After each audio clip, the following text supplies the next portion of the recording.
કે દીકરા હવાનો હુરજ ઉગશે તે દાળ ઘડિયાળના કોટે પરોડિયાના 4 વાગ્યા હશે દુશ્મનના ઘરની હોકળ ના ખખડાવું તો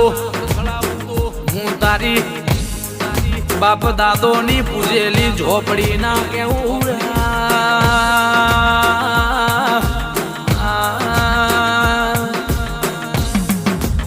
કે ઝોપડી વર્ગ એટલે એ ઘરના ઓગણા ગોળસા ઉપડલ્યા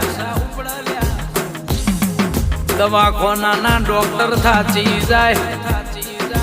એ ડોક્ટર ના રિપોર્ટ ખોટા પડી જાય ડોક્ટર ની દવા લાગુ ના પડે ભાઈ તે દાડ મારી ઝોપડી નો વાગ ડેકલો એ વરાવ એટલે મારી ઝોપડી ફેરવ કાકડો લ્યા